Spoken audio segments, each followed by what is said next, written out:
as a hobby, but then eventually you can become a professional. And so you have, when there's the ability to do it for a living, where you don't have to necessarily go to school, where you don't necessarily have to abandon your hobbies to really focus on something completely different.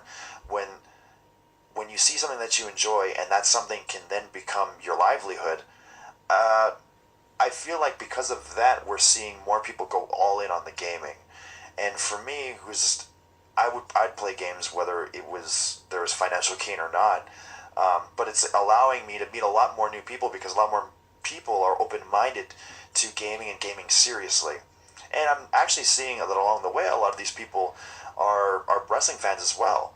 I don't know what the common ground is because I've always been a wrestling fan, I've always been a fan of games, but it just seems like such a natural fit, and it's just really cool, and I'm enjoying every chance I get to cross over when I can.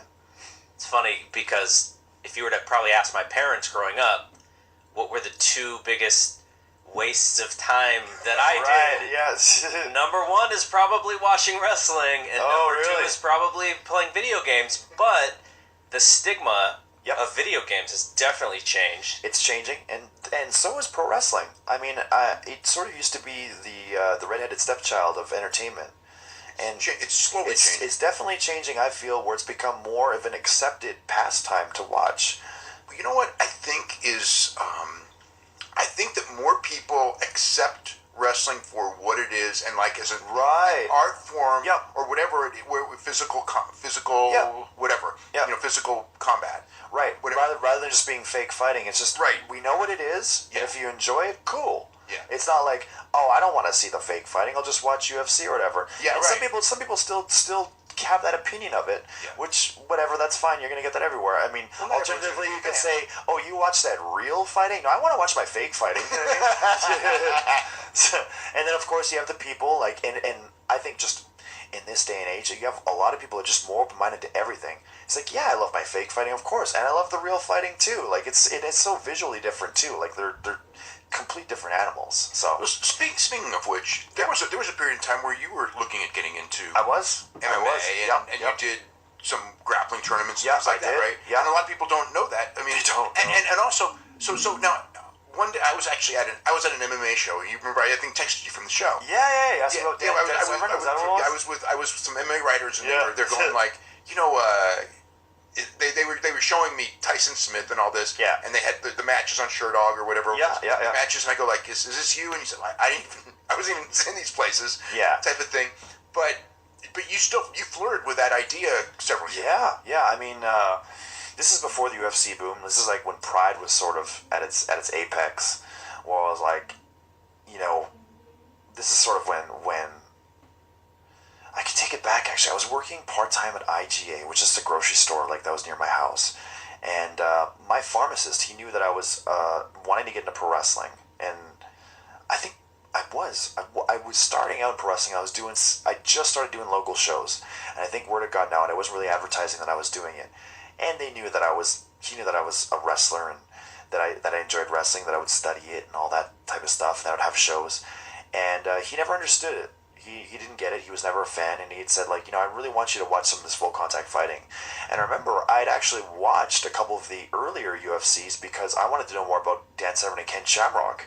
Like, this is whenever they were, prominent on television, like 97-ish, I guess, or something like that. Ken Shamrock, Dan Severn was 95, 96. No, but like in WWE, like when they're like, right. They came about 98 probably. Yeah.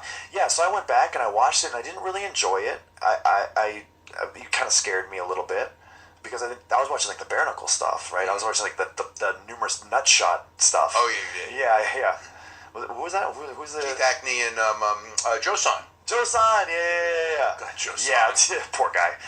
I don't know about the poor guy. Yeah. That was one of the worst human beings I've ever heard. in the moment, however. Yeah. But yeah, so I'd watched it, I didn't like it, but then he's like, no, I'm going to give you some tapes, and there's actually some dudes that say they represent pro wrestling, so maybe you'd really like it. And that's when I fell in love with Sakuraba. Oh, yeah. And I was like, man, like, I can't believe this. Like, I hear all about, like, I didn't know anything about mixed martial arts, but I at least knew about the Gracies. Of course I knew about the Gracies. So to see what Sakuraba had been doing, and to actually sit and watch that hour-long fight, Oh yeah. Between him and Hoist Gracie was like, I watched this hour-long fight. A fight. Actually, 90 minutes. Yeah, 90. Yeah. 90 minutes. It was like, 90 minutes. And I was like, this is a fight. There's no spots or anything, but I'm captivated. So I fell in love with Pride from that day forward.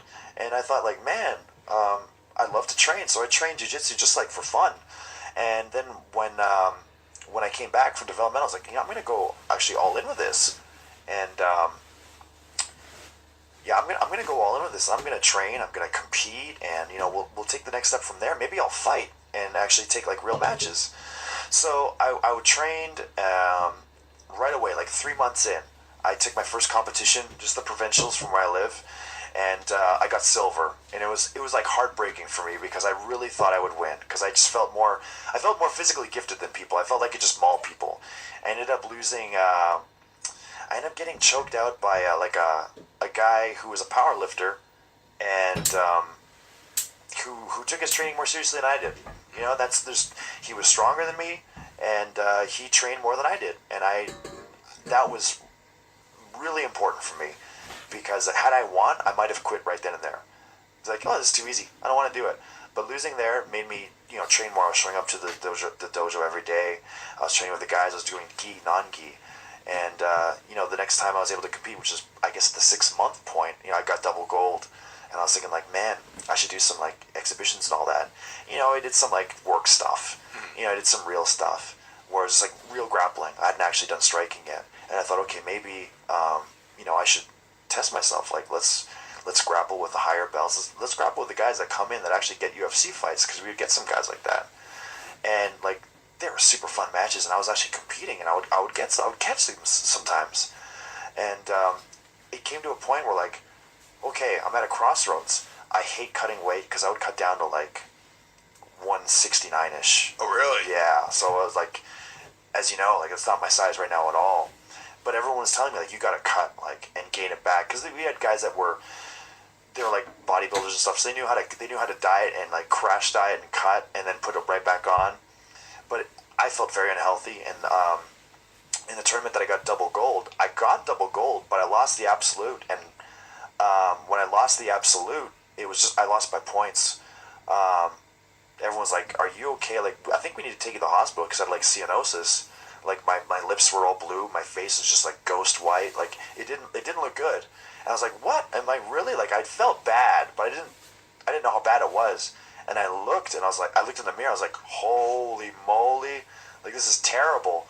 And then I remember there was actually a fight card in Winnipeg later that night, and I went there, and we'd all took pictures as a group, and I just looked like I'm gonna die. And I think that part, the weight cut, especially like the aggressive weight cut that I was used to, I think that's what drove me, and just the realization that. Even when I was in a jiu-jitsu tournament, like it was easy for me to win because I was maybe more athletically gifted than everyone. But I was always performing. Like I always wanted the submission victory. I hated it. I won one of my golds in my championship round on points, and I was furious. And I apologized profusely to the guy that I was grappling against. I felt like I didn't deserve it. I didn't want to win on points. I wanted to finish the guy.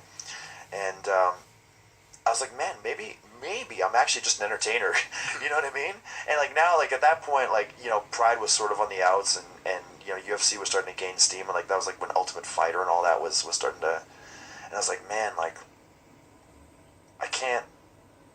Like Pride certainly had a way to do both. It was entertaining and it focused on entertainment, but the fights were awesome as well.